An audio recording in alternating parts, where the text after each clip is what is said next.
To Grace! My mom's voice rang out over the room, a beaming smile on her face as she lifted her glass. The one who made this magical day happen. I couldn't have done it without you.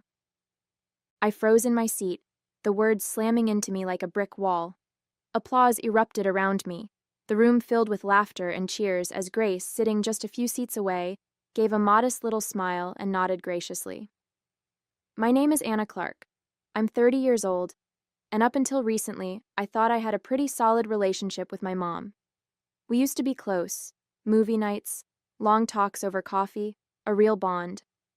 But everything changed when she started dating her now husband, Mark. Slowly, I felt her pulling away, replacing me with Grace, her new stepdaughter, who was younger, prettier, and seemingly flawless in every way. This wedding, her wedding, was supposed to be my way of reconnecting with her, of proving that I still mattered. I'd spent months planning every detail, silently footing the bill for everything from the venue to the flowers. But it was all a secret, at her insistence, to keep the magic alive. And now, here I was, invisible, as she gave all the credit to someone who barely lifted a finger. The months leading up to the wedding had been a whirlwind of work, stress, and quiet sacrifices. Mom hadn't been involved in the planning at all. That was her decision. Anna, I don't want to get wrapped up in the stress of it all, she'd said early on. You're so much better at this kind of thing. Just surprise me, okay? I know you'll make it perfect. Her trust, though flattering, felt strange. She never asked me about the progress, no questions about the flowers, the venue, or even the dress code. It left me confused, but I told myself she was just excited to enjoy the surprise on her big day. I worked tirelessly, managing every detail, from securing the venue to designing the seating chart. I poured my heart into it, convincing myself that this would bring us closer again. What I didn't know, what I only realized too late, was that Grace had been telling Mom a different story. Behind the scenes, Grace had been claiming credit for the entire wedding planning process. I didn't understand why Mom never brought up the preparations to me, why she never seemed curious or concerned about how things were going. Now looking back, the pieces fit. Grace had made sure Mom believed she was the one making it all happen. I didn't see it then, caught up in the work and my hope for the perfect day. I thought Mom's distance was just her way of letting me take the reins. I never imagined it was because she thought someone else was holding them. I remembered a strange conversation I had overheard a few weeks before the wedding. Mom and Grace were sitting in the living room while I was in the kitchen, jotting down notes for the guest list. Their voices carried just loud enough for me to catch snippets. "Oh, Grace, you've been such a lifesaver with all this wedding planning," Mom said, her voice warm and appreciative. "I honestly don't know how I'd have managed without you." Grace laughed lightly, the kind of laugh that grated once you realized how fake it was. "Oh, it's nothing really," she said. "I just want your day to be perfect. You deserve it." My pen froze mid-note, the words making my stomach twist. What was Mom talking about? Grace hadn't been involved in the wedding at all, at least not that I'd seen. But before I could think too much about it, Mom's voice softened further. "I'm so lucky to have a stepdaughter like you," she said. "You're such a natural at this. I thought that Anna was handling it, but you're probably much better than her at it, of course." My throat tightened as I stood there, the conversation echoing in my mind. I wanted to walk in and ask what they were talking about, but I stopped myself. Maybe Mom was just being polite, or maybe Grace was helping in some small way I wasn't aware of. I told myself it didn't matter. But now, sitting here at the reception, her words made all too much sense. Grace had planted those seeds, and Mom had swallowed the narrative whole. The weeks leading up to the wedding were grueling. Every spare moment was consumed by spreadsheets, emails, and endless phone calls. I worked late into the night most days, juggling my regular job with the ever-growing list of wedding tasks. My desk became a chaotic mess of vendor contracts, swatches of fabric for the table linens, and color-coded seating charts. There was the day the florist called to tell me the flowers Mom wanted weren't in season, and I had to scour local suppliers to find a replacement. Then there was the venue mix-up, when the hall booked for the reception accidentally double-scheduled us with a corporate event. I spent hours on the phone smoothing things over, eventually securing the perfect space, though it cost more than I'd budgeted. I coordinated the catering, choosing a menu I knew Mom would love, and even paid extra for a tasting session to make sure it was just right. I handpicked the decorations, spent hours folding and tying ribbons for the chairs, and painstakingly designed the invitations myself to save money. All of this was done in secret, just as Mom had asked. I want it to be a surprise, she'd said. But the surprise came at a cost. Late nights, skipped meals, and a painful dent in my savings. I had put my whole heart into making it perfect for her, telling myself it was worth it to see her smile on the big day. And now, sitting at the reception, it was clear I'd been invisible the whole time. The sound of a fork tapping against a glass silenced the chatter in the reception hall. I looked up to see Mom standing at the head table, a radiant smile lighting up her face as she held her glass aloft. The room quieted in anticipation. I just want to take a moment to thank everyone for being here today, she began, her voice warm and filled with emotion. This day has been a dream come true for me, and I'm so grateful to share it with all of you.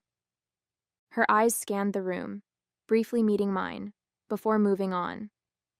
Planning a wedding is no small task, and I have to admit I wasn't involved in much of it.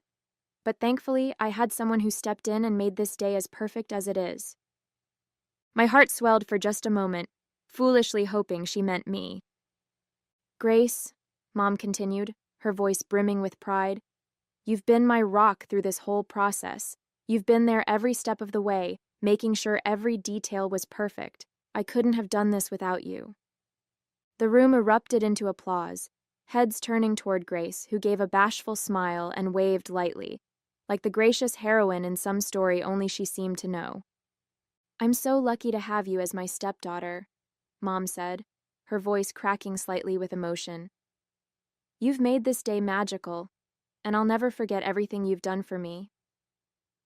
The applause grew louder, and tears pricked at the corners of my eyes as the weight of her words settled in.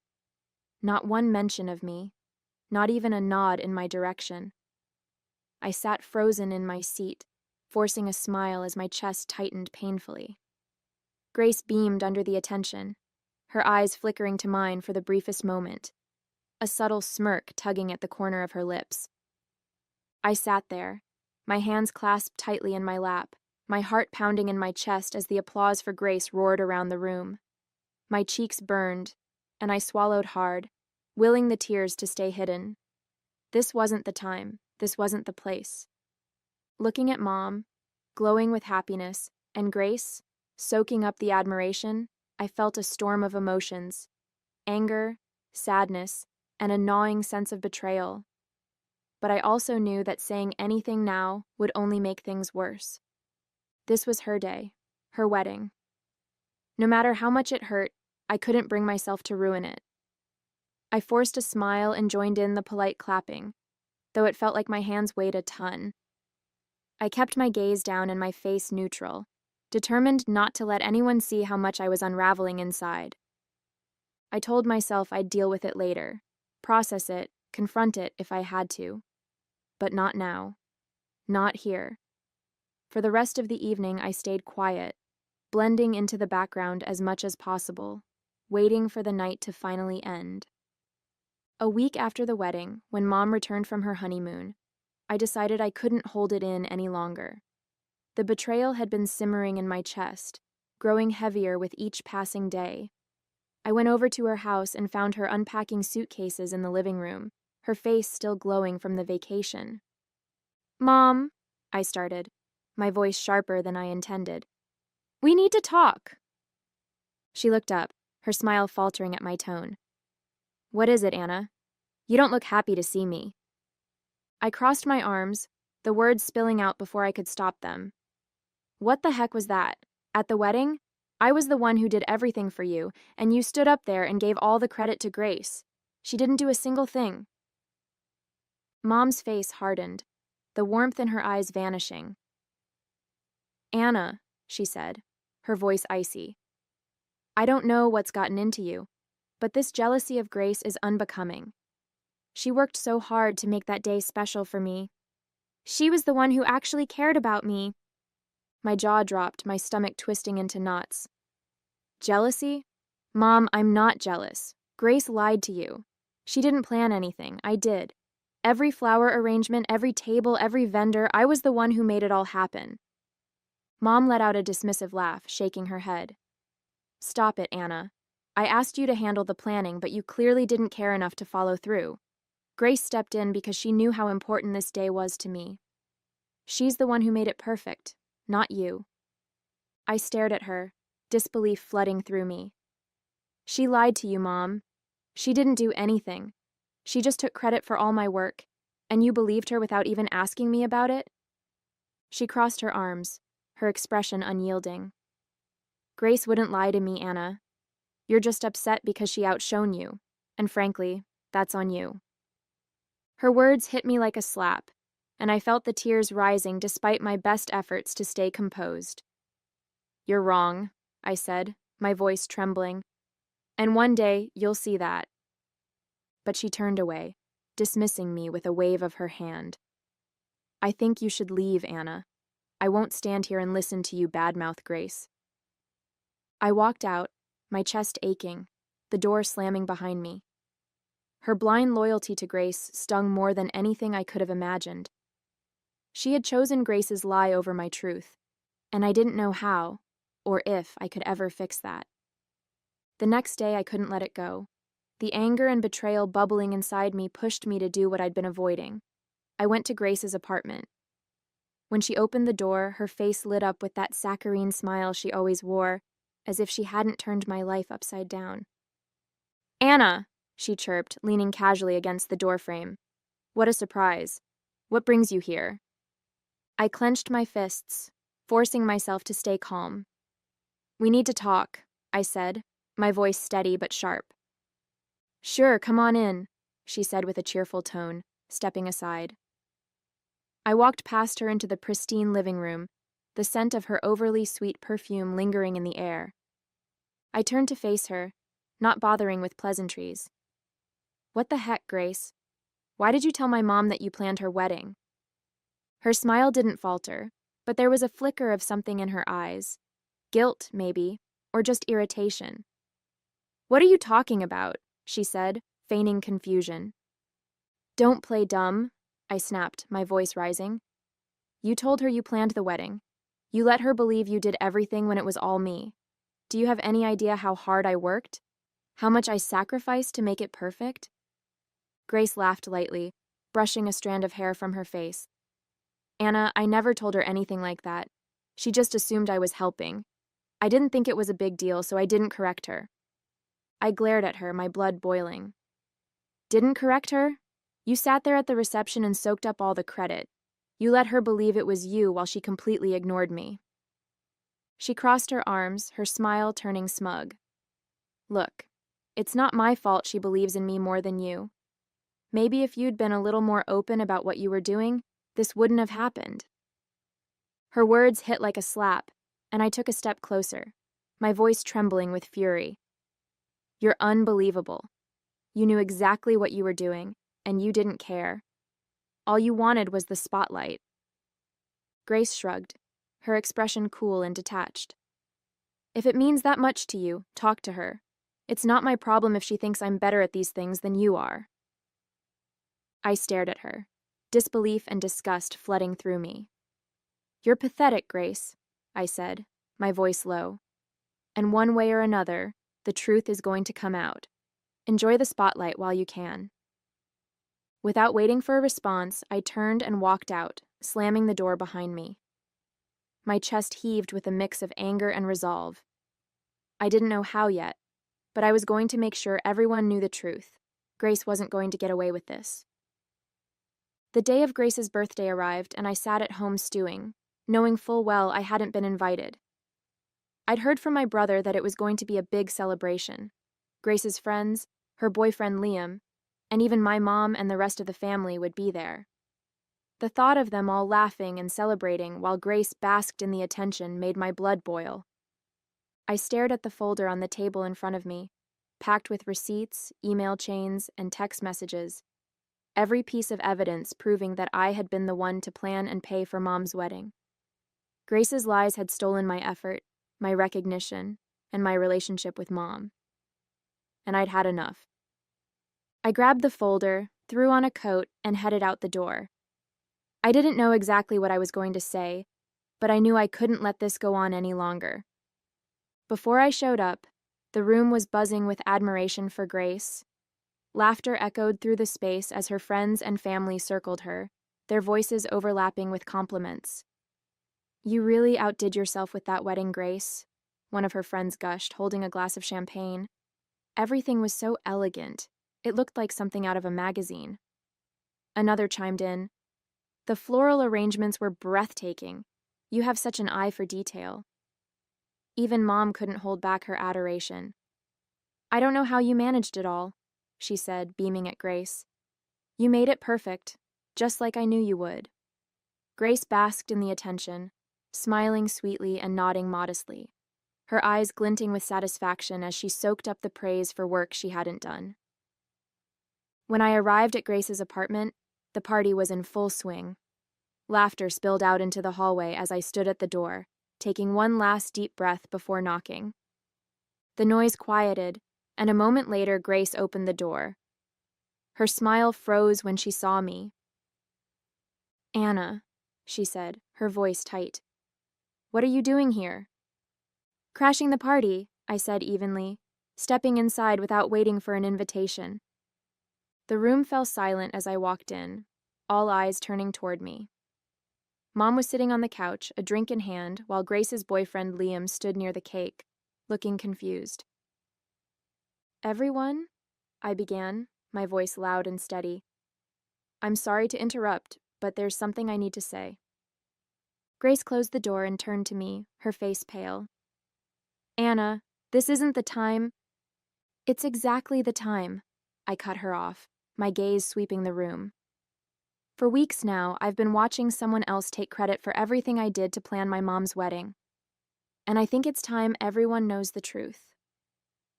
A murmur went through the crowd as I opened the folder and pulled out the first stack of receipts. "I was the one who booked the venue," I said, holding up the contract with my name on it. "I hired the caterers, chose the menu, and paid for every single dish served that night." I moved to the next pile. "I picked out the flowers, organized the centerpieces, and coordinated the delivery times. Here's the invoice and the email chain confirming it." My voice grew stronger as I continued, laying out the text messages, spreadsheets, and more. Everything, the invitations, the decorations, the seating arrangements, was done by me, not Grace. The room was dead silent now, the weight of my words settling over everyone. Mom's face was frozen in shock, and Grace stood stiffly near the door, her jaw clenched. "Anna," Mom finally said, her voice wavering, "what are you talking about? Grace told me." "Grace lied," I said, cutting her off as I turned to face Grace. "Go on, Grace. Tell everyone how you let her believe you did all the work. Tell them how you stood there at the reception and took credit for things you had nothing to do with." Grace's lips parted, but no words came out. The room seemed to hold its breath, waiting for her response. "It's not like that," she stammered, her voice shaky. I didn't lie, I didn't correct her because it wasn't a big deal." "Not a big deal," I said, my voice rising. "You let me work myself to exhaustion while you stood there and soaked up the praise. You didn't care about what that would do to me, or to Mom." Liam stepped forward, his face a mixture of confusion and anger. "Grace," he said slowly, "is this true? Did you lie about planning the wedding?" Grace turned to him, her eyes wide. "Liam, I..." "Don't," he said, holding up a hand. "Just tell me the truth." She looked around the room, her cheeks flushed with embarrassment. "Fine," she said finally, her voice bitter. "Yes, okay? I didn't plan the wedding. Anna did, but it's not like it matters.